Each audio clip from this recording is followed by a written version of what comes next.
99.3 Nigeria Info. Good morning to you, Lagos, Nigeria. Beautiful city of Lagos. How are you doing? I'm Sheriff Quadry. I'm Jimi. Disu. Good morning. Yes, you can watch the show on Facebook.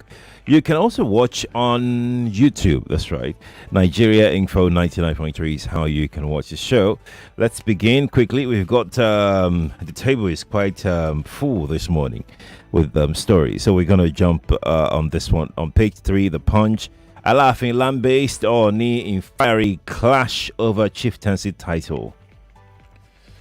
There is trouble brewing in my area, Yoruba land, and when I saw this morning on page 3, I wonder how it didn't make front page news.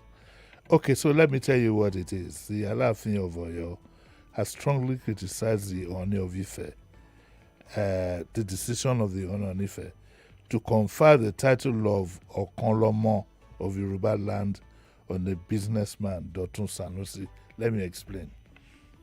Usually we've had a rush of titles. I don't know the genesis of all this, but I do know that some people have titles that read of Yoruba land as opposed to the area of jurisdiction of the Oba giving the title.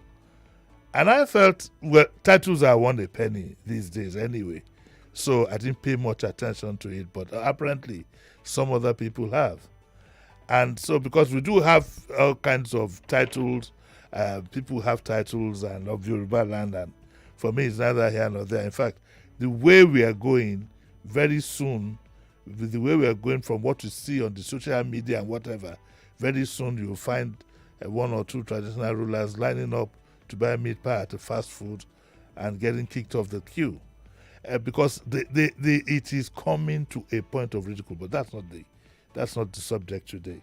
So the subject is that the Oni at the weekend bestowed the title on Sanusi, and he called him the Okonlomo of Yoruba land.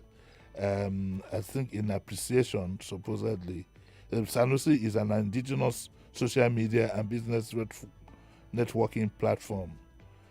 And Ogunwusi, the Oni, described his commitment to the cultural and economic growth of the Yoruba race as unparalleled. Me, I never heard of Dr. Sanusi before, but congratulations to him. But they are laughing in a statement issued on Monday through his media aide, but He said the Oni overstepped his bounds and insisted that no other traditional ruler other than the Alafin reserves the authority to confer a title covering the entire Yoruba land. The supposed clash between the two of them is beginning to manifest. And the Oni the Alafin, let me be careful, didn't stop at that. He demanded that the title be revoked within 48 hours or the Oni would face the consequences. Now, that is heavy. That is heavy. What are these consequences? I don't know. I need to be educated.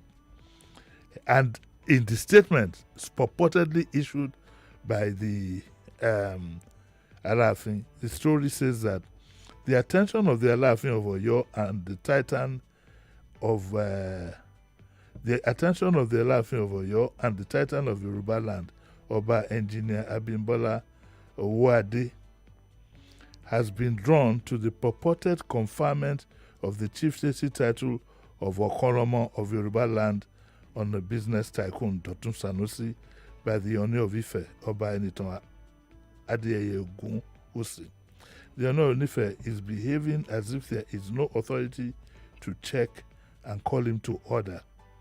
Because of that above the law syndrome of his, he is in the habit of walking on everybody's back, including the apex court in the country, the Supreme Court, which had ruled on the exclusive preserve of the Alafin to confer any chieftaincy title that covers the entire Yoruba land. This story is very, very suspicious.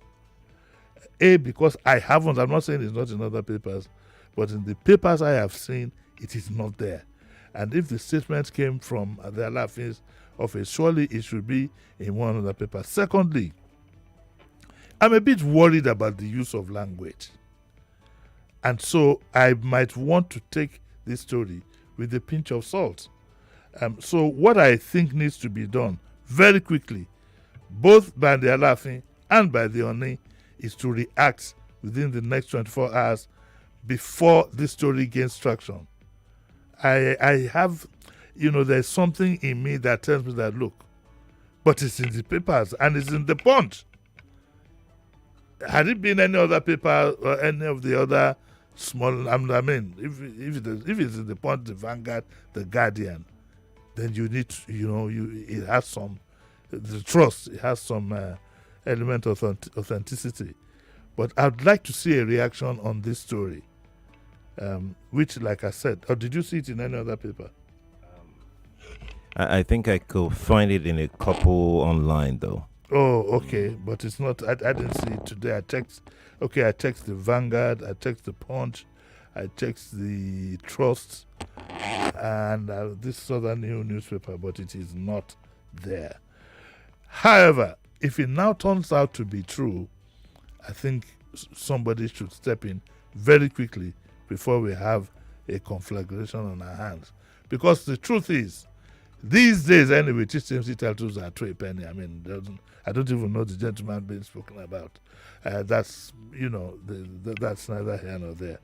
But we would definitely need to avert a crisis that could follow from this kind of thing. But let's see how it goes. I mean, before we move on, you have always been an advocate for the tradition, for the culture. Yeah. Incidentally, this morning I saw a story about the this monarch, who has also been an advocate of Obas to be allowed to, go into Christianity or Islam, whichever way they want to go. I can't, remember his name now, but so is this what our traditional institution has been relegated to now, whereby we have 2 prominent Obas, first-class Obas, if you must, and how relevant are they these days? Well, this is my personal view, and I don't want to impose it on anybody. But I think that our traditional, our tradition and traditional culture, religions and so on, I think it has collapsed totally.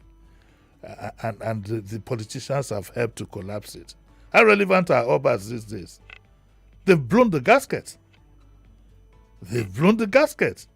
You see, everything, look, all over the world, things that are traditional have a sense of, how would I put it? A sense of continuity and mystery. And that is what has held them in, as modern, quote unquote, as we would say, the British Empire, the British they still keep to their traditions as much as possible. In the case of Yoruba land, I can't speak for others, it has completely collapsed. Completely. The politicians over time have put, I better mind my language because we are talking of traditional things there. But they have put even people of questionable character, people who have files with the police, have files with the EFF, put people of questionable character. Some of them are even former thugs. We need to tell ourselves the truth. It has collapsed. It's irrelevant.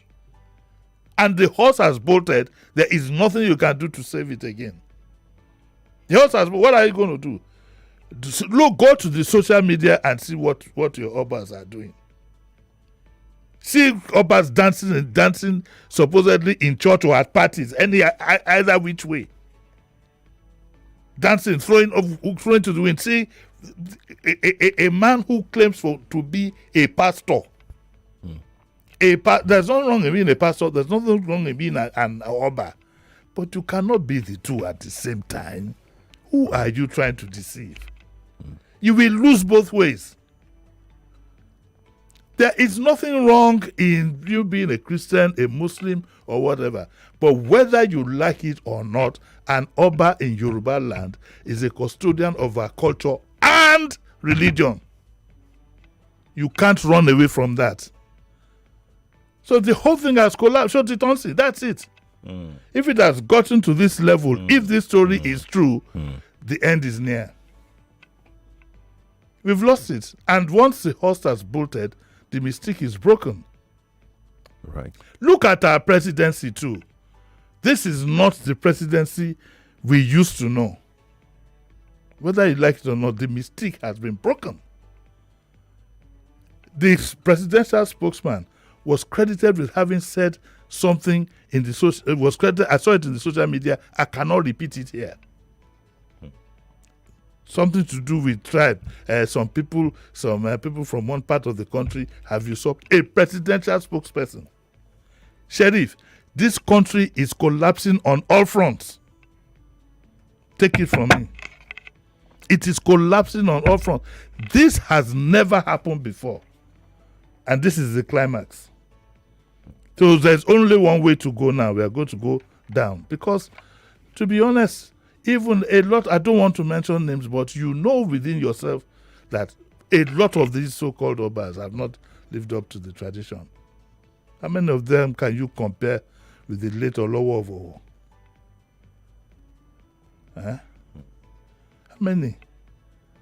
So, and the few Obas that one grew up to know back in the day. There's a mystique about being an Oba, and there should be no apologies for it. It's the same all over the world. I mean, you blame the politicians. Sorry to butt in. Yes.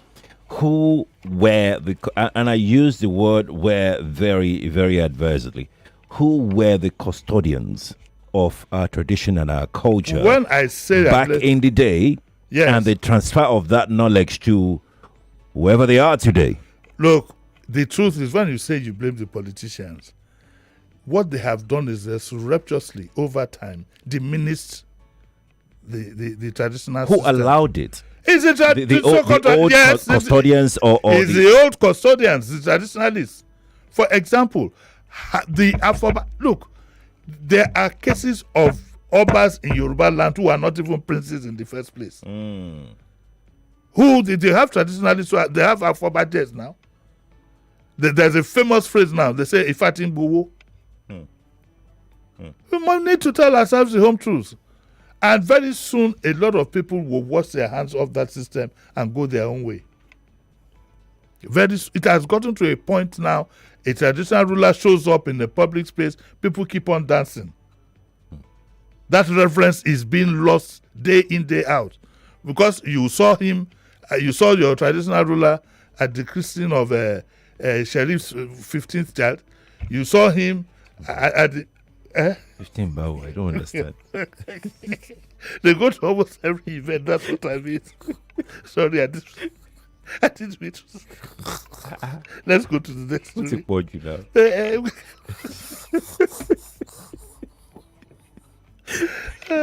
Let's go to the next story. Let's go to our next story quickly.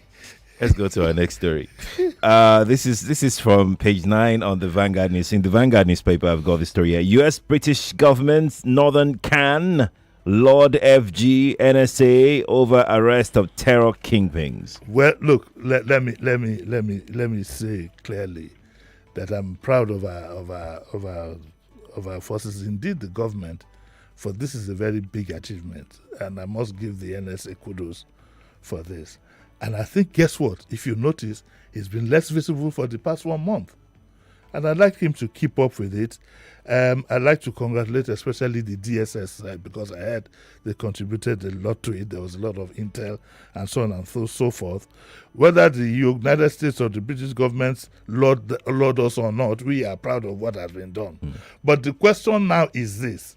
What are we going to do next? Are we going to, these kingpins that we have arrested, are we going to now reform them and whatever and put them back in the military like we've done with the previous ones? The answer should be no. The answer should be no. These people must be made to face the wrath of... I wanted to say something, but I decided no, I wouldn't say it on air, but I'll tell Sheriff privately what I would have done if I was the president. I think I have an idea. You have an idea, yes, because that would have been much better. But I've left you to speculate. But like I said, the government has done very well in this case. At least it's a step further in enhancing. It's not the end in all, but we should congratulate them and we should give them the due kudos and the honor for what is done. I'm I'm a bit skeptical about the U.S. and the British government lauding us. I'm a bit skeptical about all this because there's a lot of international politics behind all this one. But I must say kudos to our security forces, and kudos especially to the NSA because the buck stops at his table. There are other stories. Experts caution as residents. US, UK welcome terror kingpin's arrest. Niger, Kwara, Kaduna residents express mixed feelings. There's a story here. Arrest the sponsors. Retired group captain Ujikutu said the arrest so commendable solve only 10%. And he says Nigeria should arrest the sponsors and not the fighters. And I ask myself, are you sure you have the power to arrest the sponsors, the real sponsors? I leave that to you. Some experts also say, remember, the fight is not yet over. And it says here, US, UK, Arawa think tank, editors commend FG. So I think congratulations to President Tinubu. Is quite in order. And we hope this is the beginning of the resolution of this security crisis we have. Arrested are Mahmouda and Abdul Bara. I can't even look at their faces twice. Let it just go. Because the things that these people have been up to have been quite fearful. Yeah, okay. Now, let's move on to our next story this morning. Like I said, the table is full this morning. We'll try to cover as many as possible. This story is on page 10 of the Vanguard. Paternity crisis. 1. People listen to this story. Paternity crisis. 1 in 4 Nigerian fathers, not biological parents. I think we had this story about last week or so, 2 weeks ago. And now the emphasis is, it says, so what this story means, according to report, is that if you line up four children and do a DNA on them, one would not belong to the father. That's the average that has been brought out by this report. The implications are, I'm sure you know and you realize, and I think we'll take it up in a bigger forum, whether it really matters. For me, all children are mine. Okay, if I have a spouse and I'm just saying supposedly, and has gone to do whatever it is, so be it. As long as that child is mine. That's it. And I don't care about these things, but it matters a lot to other people. But that is the story that we have in the papers today.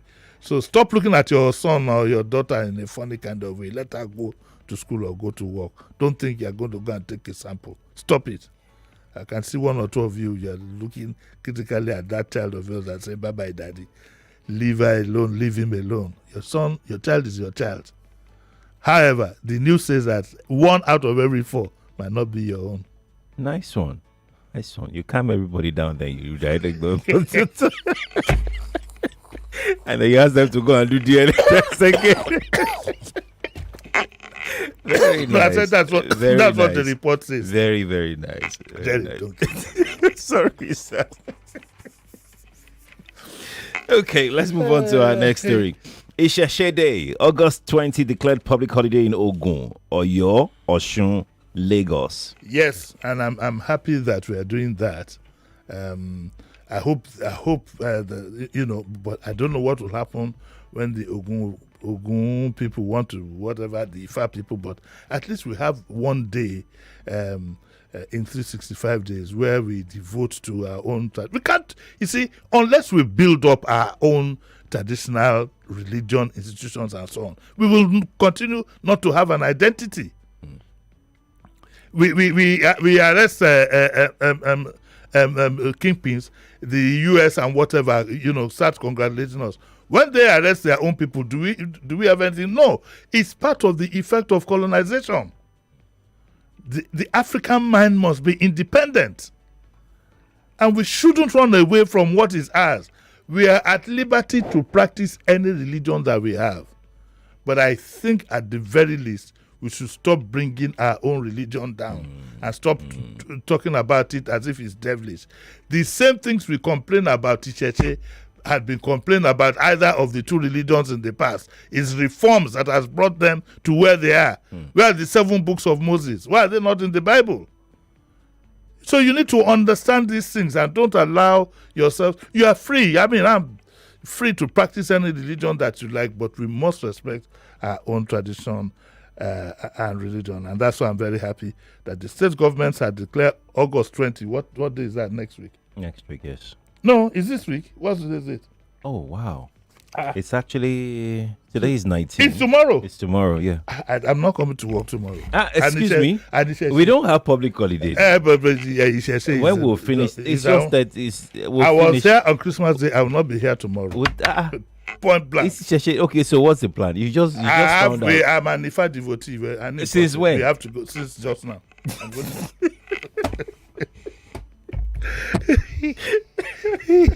Since just now. Okay. All right.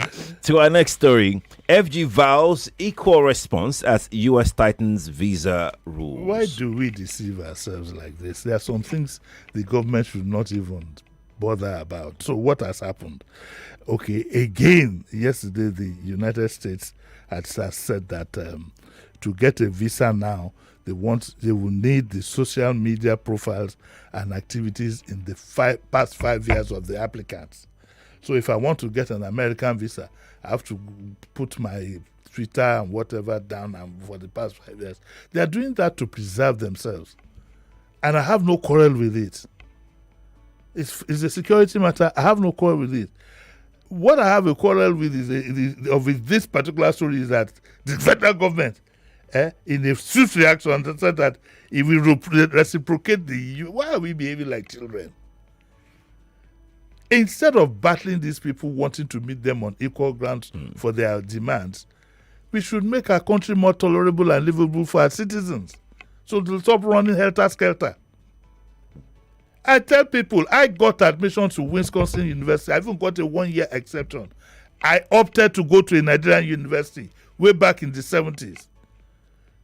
So that's what we should do. We should start building up pride in our people, make our country more livable, instead of waiting for endorsements from Quadry or Water Center or whatever, or Britain or UK or US or whatever.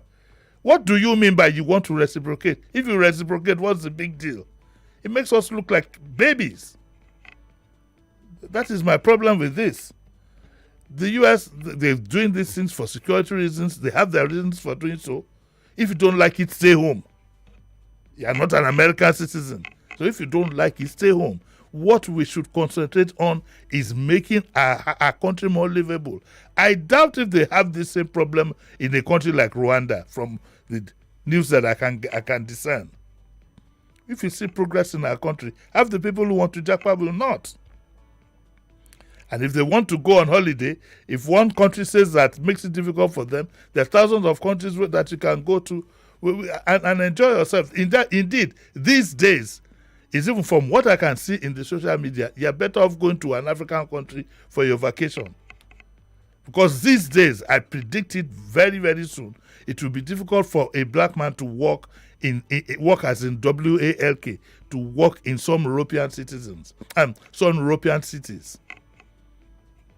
So let's start imbibing that sense of worth and stop behaving like kindergarten children. For me to see a story on page 5 that says that the federal government vows equal responses as U.S. tightens visa rules. The two are not even related. The average American who is coming here on the hustle. Those who are coming for social reasons are black citizens, are black people like you. But they are going to Ghana because of they are going to Ghana, they are going to settle there, taking off the citizenship because of all this kind of attitude that we have. Equal responses. Second base, there. Second base, we have to go now. We have to go. So this thing doesn't jump. And I would have loved for us to take the Healthwise Sports page, but this thing. I'll take it at 9. Exactly. All right. Take the Okay, this is good. Thank you, sir, for coming. Yeah. Lagos, thank you for tuning in. Thank you for spending your time with us. But don't go anywhere yet. Kofi is back with the remaining hour on the Morning Crossfire. Stay here with us on Nigeria Info. 7 p.m. Don't knock. 99.3 Nigeria Info. We are more than just radio. Subscribe to our YouTube channel at Nigeria Info FM. Check us out on Facebook at Nigeria Info 99.3. Follow us on Twitter at Nigeria Info FM and on Instagram at Nigeria Info FM Lagos for live updates as it happens. 99.3 Nigeria Info.